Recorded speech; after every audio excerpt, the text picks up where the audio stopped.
নতুন এক পরিসংখ্যানে যুক্তরাজ্যের ইউনিভার্সাল ক্রেডিট বেনিফিট ভোগীদের ইমিগ্রেশন স্ট্যাটাস সংক্রান্ত তথ্য প্রথমবারের মতো প্রকাশিত হয়েছে। জানা যায়, এই বছরের জুন মাসে যুক্তরাজ্যে প্রায় ৮০ লাখ মানুষ ইউনিভার্সাল ক্রেডিট গ্রহণ করেছেন। তাদের মধ্যে ৮৩.৬% ছিলেন ব্রিটিশ অথবা আইরিশ নাগরিক। অর্থাৎ ইউনিভার্সাল ক্রেডিট গ্রহণকারীদের বিশাল সংখ্যাগরিষ্ঠই দেশীয় নাগরিক হলেও প্রায় ১০ লাখেরও বেশি মানুষ বিদেশে জন্মগ্রহণ করেছেন, যারা বর্তমানে যুক্তরাজ্যে বসবাস করছেন এবং ইউনিভার্সাল ক্রেডিট দাবি করছেন। বিদেশে জন্মগ্রহণকারী বেনিফিট দাবিদারদের মধ্যে প্রায় ৭ লাখ হচ্ছেন ইউরোপীয় ইউনিয়নের নাগরিক, যারা ব্রেক্সিটের আগেই যুক্তরাজ্যে চলে এসেছিলেন এবং যুক্তরাজ্যে বসবাস ও কাজ করার বৈধ অধিকার অর্জন করেছিলেন। এর পাশাপাশি ১.৫% ইউনিভার্সাল ক্রেডিট দাবিদার হচ্ছেন শরণার্থী, যারা যুদ্ধ বা নিপীড়নের কারণে নিজ দেশ থেকে পালিয়ে যুক্তরাজ্যে আশ্রয় নিয়েছেন। আরও ০.৭% মানুষ ইউসি পাচ্ছেন, যারা বিশেষ নিরাপদ রুটের মাধ্যমে যুক্তরাজ্যে প্রবেশ করেছেন।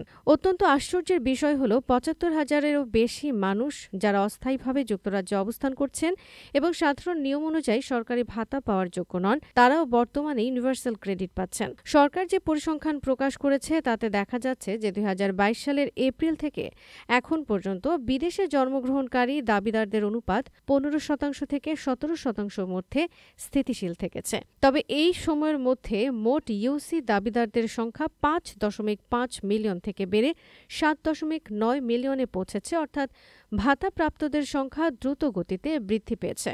সরকার আরও স্পষ্ট করেছে যে যারা অবৈধভাবে যুক্তরাজ্যে অবস্থান করছেন তারা ইউনিভার্সাল ক্রেডিট বা যে কোনো ধরনের সরকারি বেনিফিট পাওয়ার অধিকার রাখেন না। এই বিষয়ে প্রতিক্রিয়া জানিয়ে কনজারভেটিভ পার্টির পক্ষ থেকে বলা হয়েছে, বিদেশি নাগরিকদের পার্সোনাল ইন্ডিপেন্ডেন্স পেমেন্ট বা ইউনিভার্সাল ক্রেডিটের স্বাস্থ্যভিত্তিক উপাদান পাওয়া উচিত নয়।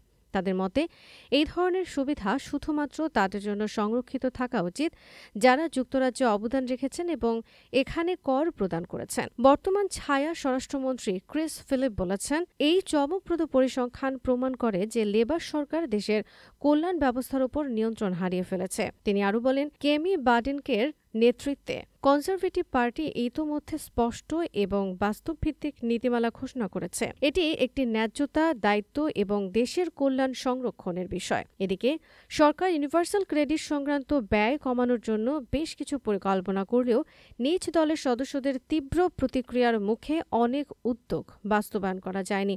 তবে সরকার এখনও একটি বড় পরিবর্তন কার্যকর করার প্রস্তুতি নিচ্ছে।